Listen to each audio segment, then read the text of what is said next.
Kementerian Luar Negeri Palestina mengeluarkan peringatan kepada masyarakat untuk waspada terkait rencana kelompok pemukim ilegal Israel yang akan melakukan serangan massal ke kompleks Masjid Al-Aqsa di Yerusalem Timur pada Minggu 3 Agustus 2025.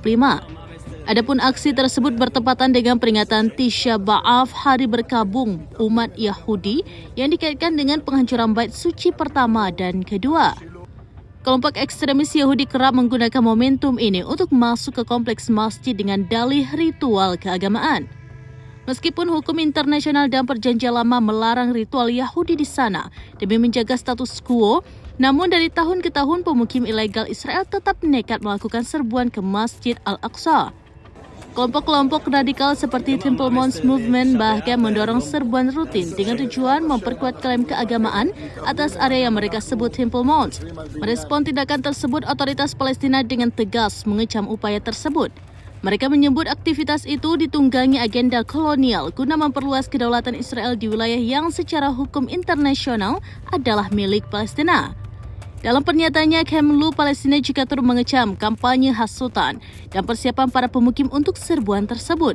Rencana serbuan massal pemukim ilegal Israel ke kompleks Masjid Al-Aqsa dinilai bukan sekedar aksi keagamaan, melainkan bagian dari upaya terencana untuk memperkuat kendali Israel atas Yerusalem Timur.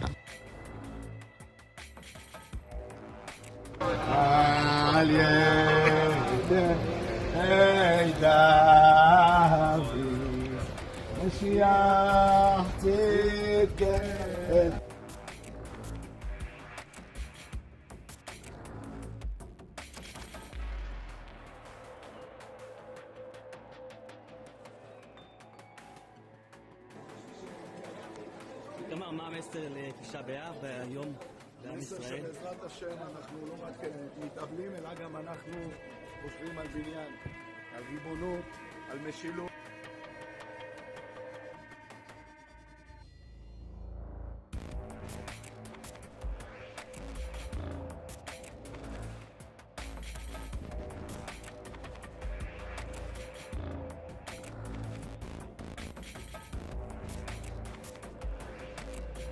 Download Tribun X sekarang, menghadirkan lokal menjadi Indonesia.